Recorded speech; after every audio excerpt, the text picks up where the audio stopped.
Track record रखने वाले व्यक्तियों ते शिकंजा कसन वास्ते विशेष मुहिम चलाई गई है।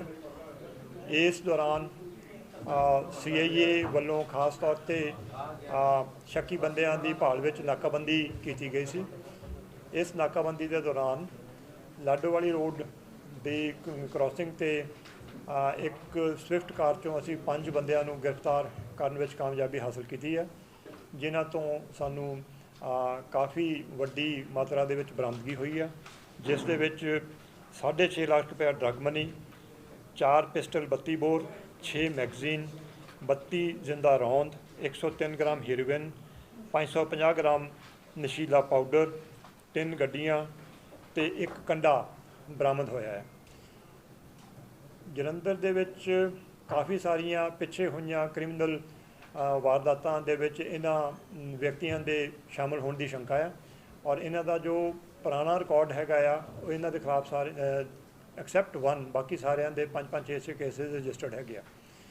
ये जो मुहिम चलाई गई है ये पंजाब सरकार वालों दित्तियां गई विशेष हदायतां दे परसूएंस दे विच शुरू की गई हैगी आ कि जिहड़े बंदे गैंग्स बना के क्राइम करते हैं और समाज दे विच अराजकता पैदा करने की कोशिश कर रहे हैं, उन्होंने खास तौर पर फड़िया जाए, और ये साडी वास्ते एक वड्डी कामयाबी है।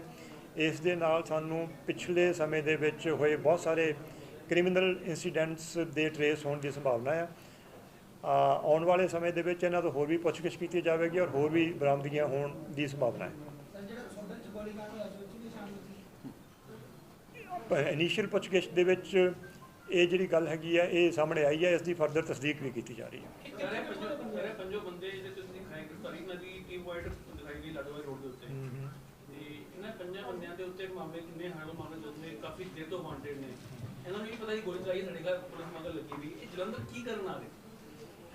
ये ਵੱਖ-ਵੱਖ गतिविधियों दे विच अपने कोई प्लैनिंग हुंदी है, कोई इन्हां दा इनिशियली ये पता लग्या है कि ये फर्दर कोई लुट की घटना अंजाम देने की तैयारी कर रहे थे, और आने वाले समय दे विच जां कुछ अगले जल्दी कोई वड्डी लुट जां डकैती करन दी इन्हां दी प्लान। ये गल इनिशियल पुछगिछ दे विच सामने आई है, इसनूं फर्दर असीं डिवेलप करांगे।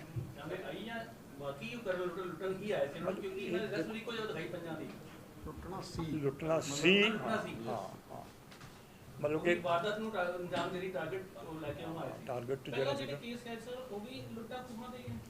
लुट्टां खोहां दे लड़ाई झगड़ियां दे सारी डिटेल दी गई है। कुछ केस तो बहुत पुराने 2014 के है, सो उस एंगल तो जो देखा जाए तो इन्हां बंदियां दी गिरफ्तारी दे नाल जलंधर दे विच काफ़ी चिर तो जो वायलेंट क्राइम हो रहा सीगा उस नूं सॉल्व करने दे विच सानूं बहुत मदद मिलूगी। बहुत सारे केसेस दे विच सानूं ट्रेस होने की संभावना है।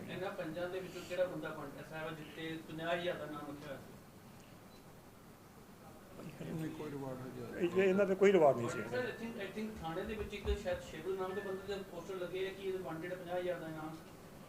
इस तरह का असीं रिकॉर्ड देख लवांगे, अजे मैं इस गल बारे कोई ऑफ द हैंड मैं नहीं दस सकता क्योंकि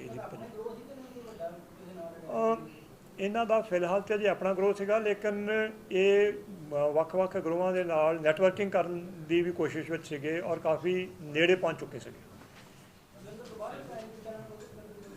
अजे ये गल पुछगिछ दे विच पता करांगे इस दी संभाल।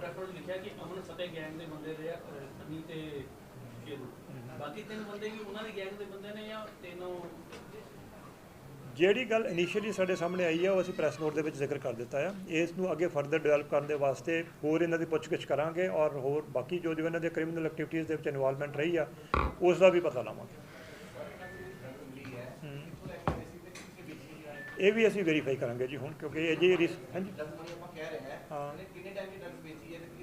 ये सारा ही सबजैक्ट टू फर्दर इन्वैस्टिगेशन है, और हुण असीं ये सारे का सारा इसकी ट्रेल जिहड़ी हैगी है वो देखांगे।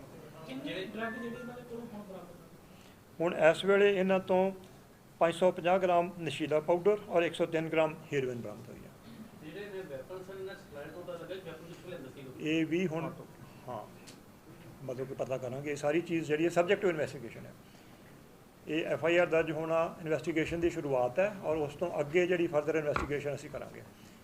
ਇਹ CIA ਟੀਮ ਨੇ ਸਾਰਾ ਇਹ ਸ਼੍ਰੀ ਜਸਕਰਨ ਸਿੰਘ ਤੇਜਾ, ਸ਼੍ਰੀ ਗੁਰਬਾਜ ਸਿੰਘ, ਨਿਰਮਲ ਸਿੰਘ, ਇਹਨਾਂ ਸਾਰਿਆਂ ਨੇ ਬਹੁਤ ਮਿਹਨਤ ਕਰਕੇ ਇਹ ਨਾਕਾਬੰਦੀ ਕੀਤੀ ਸੀਗੀ, ਪਲੈਨਿੰਗ ਸੀਗੀ ਸਾਰੀ ਦੀ ਸਾਰੀ ਸਾਡੀ। ਅਸੀਂ ਸਾਰੇ ਸ਼ਹਿਰ ਦੇ ਵਿੱਚ, ਕਿਉਂਕਿ ਕੁਛ ਇਸ ਤਰ੍ਹਾਂ ਦੀਆਂ ਵਾਰਦਾਤਾਂ ਹੋਈਆਂ ਸੀਗੀਆਂ ਜਿਨ੍ਹਾਂ ਕਰਕੇ ਪੁਲਿਸ ਕਾਫੀ ਕੰਸਰਨਡ ਸੀਗੀ ਕਿ ਇਹਨਾਂ ਨੂੰ ਰੋਕਿਆ ਜਾਵੇ। ਸੋ ਇਸ ਸੰਬੰਧ ਦੇ ਵਿੱਚ ਸਾਡੀ ਬਹੁਤ ਹੋਲ ਹਾਰਟਡ ਐਫਰਟ ਸੀਗੀ, ਉਸ ਦਾ ਹੀ ਇਹ ਰਿਜ਼ਲਟ ਹੈਗਾ ਕਿ ਅਸੀਂ ਇਹ ਕਾਮਯਾਬੀ ਕਰ ਪਾਏ।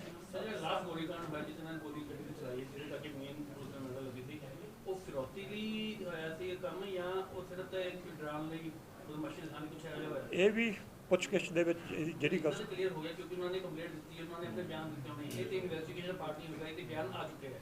ਹਾਂ, ਉਹਨਾਂ ਨੇ ਫਰੋਤੀ ਮੰਗਣ ਦੇ ਬਿਆਨ ਦਿੱਤੇ ਨੇ, ਕੀ ਦਿੱਤੇ ਹੋਣੇ ਉਹ ਸਬਜੈਕਟਿਵ ਵੈਰੀਫਿਕੇਸ਼ਨ। ਹੁਣ ਇਸ ਵੇਲੇ ਇਹ ਗੱਲ ਕੋਈ ਵੀ ਕਹਿਣੀ ਪ੍ਰੀ ਮੈਚੁਰ ਹੋਊਗੀ, ਕਮਿਟ ਨਹੀਂ ਕੀਤਾ ਜਾ ਸਕਦਾ। ਜੇਕਰ ਕੋਈ ਇਨਵੈਸਟਿਗੇਸ਼ਨ ਕਰੀ ਹੋਵੇ, ਉਹਨਾਂ ਨੇ ਕੰਪਲੇਂਟ ਦਿੱਤੀ, ਉਹਦੀ ਕੰਪਲੇਂਟ ਚਾਹੀਏ ਫਰੋਤੀ ਨਹੀਂ ਆ, ਕੰਪਲੇਂਟ ਨਹੀਂ ਆ। ਜਿਹੜਾ ਕੱਲ ਇਨਸੀਡੈਂਟ ਹੋਇਆ ਸੀਗਾ ਤਫਤੀਸ਼ ਦਾ 24 ਘੰਟੇ ਹੋ ਚੁੱਕੇ, ਉਹ ਚ ਕੀ ਨਿਕਲਿਆ? ਕਿਹੜੀ ਜਿਹੜੀ ਕੱਲ ਜਿਹੜਾ ਡਿੱਗੀ ਦੇ ਵਿੱਚੋਂ ਪੈਸੇ ਕਾਰ ਦੇ ਵਿੱਚੋਂ ਸ਼ੀਸ਼ਾ ਤੋੜ ਕੇ ਜਿਹੜੇ ਪੈਸੇ, ਹਾਂ ਖਾਲਸ, ਉਹਦੇ ਵਿੱਚ ਵੀ ਅਸੀਂ FIR ਦਰਜ ਕਰ ਲਈ ਆ। ਔਰ ਮੈਂ ਦੱਸ ਹਾਂ 24 ਘੰਟੇ ਹੋ ਗਿਆ। ਅਸੀਂ ਸਾਰਾ ਕੁਛ ਟੈਕਨੀਕਲ ਤਰੀਕੇ ਨਾਲ ਇਨਵੈਸਟੀਗੇਸ਼ਨ ਕਰ ਰਹੇ ਹਾਂ ਔਰ ਉਮੀਦ ਹੈ ਕਿ ਬਹੁਤ ਜਲਦ ਅਸੀਂ ਹਾਂ ਫੁਟੇਜ ਵਗੈਰਾ ਸਾਨੂੰ ਮਿਲੀ ਆ ਔਰ ਸਾਨੂੰ ਟੈਕਨੀਕਲ ਏਡਸ ਜਿਹੜੀਆਂ ਰੈਕੁਇਜ਼ਿਟ ਹੈਗੀਆਂ ਨੇ ਹਾਂ ਪਰਸੋਂ ਹਾਂ ਮਿਡਨਾਈਟ ਤੋਂ ਬਾਅਦ 'ਚ ਹੀ ਲਿਖੇ ਗਏ ਹੈਗੇ ਨੇ। ਹਾਂ ਸੋ ਕੱਲ੍ਹ ਦੀ ਕੀ ਫਰੋਤੀ ਨਹੀਂ ਚੋਰੀ ਹੋਈ ਆ, ਉਹ ਚੋਰੀ ਹੋਈ ਆ। ਉਸ ਚੋਰੀ ਦੇ ਵਿੱਚ ਵੀ ਸਾਡੇ ਕੋਲ ਵਾਈਟਲ ਲੀਡਸ ਹੈਗੀਆਂ ਨੇ, CCTV ਫੁਟੇਜ ਹੈਗੀ ਆ, ਫੋਟੋਜ਼ ਹੈਗੀਆਂ ਨੇ ਔਰ ਮੈਨੂੰ ਲੱਗਦਾ ਕਿ ਅਸੀਂ 2-3 ਦਿਨਾਂ 'ਚੋਂ ਵੀ ਕਰੈਕ ਕਰ ਲਾਂਗੇ। ਕਿਹੜੇ ਜੀ? ਇਹ ਸਾਰਾ ਅਸੀਂ ਵੈਰੀਫਾਈ ਕਰ ਲਈਏ, ਉਸ ਤੋਂ ਬਾਅਦ ਅਸੀਂ ਇੱਕ ਵਾਰੀ ਫਿਰ ਤੁਹਾਨੂੰ ਸਾਰੀ ਦੀ ਸਾਰੀ ਤਫਸੀਰ ਇਸ ਦੀ ਦੱਸਾਂਗੇ। ਠੀਕ ਹੈ। ਪੰਜ ਵਿਅਕਤੀ ਫੜੇ, ਕੀ ਨਾਮ ਹੈ ਇਹਦਾ, ਕਿਸ ਕੇਸ 'ਚ ਫੜੇ ਗਏ, ਕਿੱਥੋਂ ਗ੍ਰਿਫਤਾਰੀ ਹੋਈ? ਇਹ ਮੁਕੱਦਮਾ ਨੰਬਰ 68 ਅੱਜ ਦਰਜ ਕੀਤਾ ਗਿਆ ਹੈਗਾ PS 12 ਦੇ ਵਿੱਚ 16 ਤਾਰੀਖ ਨੂੰ ਅੱਜ। ਔਰ ਇਹਦੇ ਵਿੱਚ ਅਸੀਂ ਸਨੀ, ਸ਼ੇਰੂ, ਦਿਵਾਂਸ਼, ਹੈਪੀ ਤੇ ਲਵ, ਇਹ 5 ਬੰਦਿਆਂ ਨੂੰ ਗ੍ਰਿਫਤਾਰ ਕੀਤਾ। ਸਰ ਕੀ ਬਰਾਮਦੀ ਹੋਈ ਇਹਨਾਂ ਦੀ?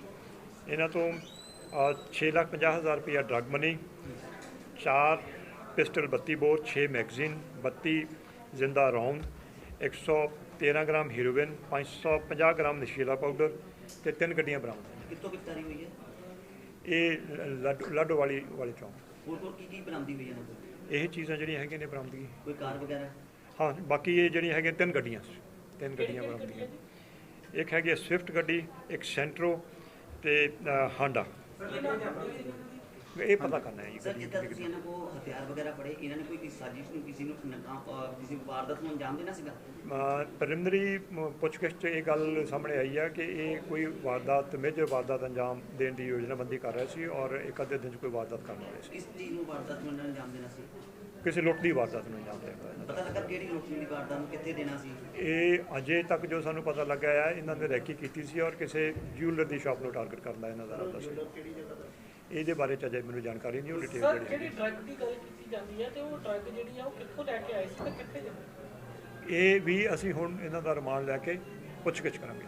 ਸਰ ਕੋਈ ਪੱਲੇ ਪਰਚੇ ਇਹਨਾਂ ਦੇ ਕਾਫੀ ਇਹਨਾਂ ਦੇ ਪਹਿਲੇ ਟਰੈਕ ਰਿਕਾਰਡ ਹੈਗੇ ਆ, 10-10, 12-12 ਪਰਚੇ ਹੈਗੇ ਨੇ। ਕੁਝ ਪਰਚੇ 2014 ਤੱਕ ਦੇ ਆ ਜਿਨ੍ਹਾਂ ਦੇ ਵਿੱਚ ਇਹਨਾਂ ਦੀ ਗ੍ਰਿਫਤਾਰੀ ਨਹੀਂ ਸੀ ਹੋਈ ਔਰ 2-3 ਮੁਕੱਦਮਿਆਂ ਦੇ ਵਿੱਚ PO ਵੀ ਚੱਲੇ ਆ ਰਹੇ ਆ। ਇਹ ਕਿੱਥੋਂ ਆ ਰਹੇ ਸੀਗੇ? ਇਹ ਪੁੱਛਾਂਗੇ ਜੀ ਕਿੱਥੋਂ ਆ ਰਹੇ ਸੀਗੇ। ਡਰੱਗ ਕਿੰਨੀ ਸੀ? ਸਰ ਇਹ ਸੋਡਲ ਦੇ ਵਿੱਚ ਵੀ ਗੋਲੀकांड ਹੋਇਆ ਸੀ ਕਿ ਉਹਦੇ ਨਾਲ ਰਿਲੇਟਡ ਨੇ? ਹਾਂ ਇਹ ਇਹਨਾਂ ਬੰਦਿਆਂ ਦਾ ਉਸ CCTV ਫੁਟੇਜ ਦੇ ਵਿੱਚ ਵੀ ਇਹ ਬੰਦੇ ਦੱਸੇ। ਕਿੰਨੀ ਸੀ ਜਿਹੜੀ ਇਹਨਾਂ ਨੇ ਫੜੀ? ਡਰੱਗ ਜਿਹੜੀ ਹੈਗੀ ਆ ਜੀ ਇਹ 103 ਗ੍ਰਾਮ ਹੀਰੋਇਨ ਔਰ 550 ਗ੍ਰਾਮ ਨਸ਼ੀਲਾ ਪਾਊਡਰ ਸਰ ਜਿੱਦਾਂ ਇਹਨਾਂ ਕੋਲ ਇੰਨਾ ਕੈਸ਼ ਫੜਿਆ ਗਿਆ, ਇਹ ਡਰੱਗਸ ਮਨੀ ਹੈਗੀ ਹੈ ਤੇ ਕੋਈ ਸਮਾਨ ਵੇਚ ਕੇ ਲੈ ਕੇ ਆਏ ਸੀ ਜਾਂ ਸਮਾਨ ਵੇਚਣਾ ਸੀ? ਇਹ ਹੁਣ ਸਮਾਨ ਵੇਚਣਾ ਸੀ, ਖਰੀਦਣਾ ਸੀ, ਕੀ ਕਰਨਾ ਸੀ, ਕਿਹਨੂੰ ਦੇਣੀ ਸੀ, ਇਹ ਵੀ ਸਾਰੀ ਦੀ ਸਾਰੀ ਗੱਲ ਅਸੀਂ ਪਤਾ ਕਰਾਂਗੇ। ਹਾਂਜੀ ਇਹ ਅਜੇ ਕੋਈ ਗੱਲ ਨਹੀਂ ਕਹੀ ਜਾ ਸਕਦੀ। ਸਰ ਇੱਕ ਡਿਪਟੀ ਦਾ ਆਰਡਰ ਹੋਇਆ ਸੀਗਾ ਜਿਹੜਾ ਕਾਉਂਸਲਰ ਸੀ, ਸਰ ਉਹਦੇ ਬਾਰੇ ਵੀ ਇਹ ਵਿੱਚ ਇਨਵੋਲਵ ਹੈ? ਇਹ ਪੁੱਛਗਿੱਛ ਗੱਲਾਂ ਹੋਣਗੀਆਂ ਜੀ ਸਾਰੀਆਂ। ਸਰ ਇਹਨਾਂ ਦਾ ਆਪਣਾ ਹੀ ਗਰੁੱਪ ਹੈ ਕਿ ਕਿਸੇ ਗੈਂਗਸਟਰ ਦਾ? ਫਿਲਹਾਲ ਸਾਨੂੰ ਜੋ ਪਤਾ ਲੱਗਿਆ ਉਹ ਇਹੀ ਹੈਗਾ ਕਿ ਇਹ ਆਪਸ 'ਚ ਹੀ ਅਜੇ ਗਰੁੱਪ ਦੇ ਤੌਰ ਤੇ ਆਪਰੇਟ ਕਰ ਰਹੇ ਸੀਗੇ, ਲੇਕਿਨ ਇਹਨਾਂ ਦੇ ਕੁਝ ਹੋਰ ਗਰੁੱਪਾਂ ਨਾਲ ਵੀ ਤਾਲਮੇਲ ਬਣਾਉਣ ਦੀ ਕੋਸ਼ਿਸ਼ ਕੀਤੀ ਜਾ ਰਹੀ ਸੀਗੀ।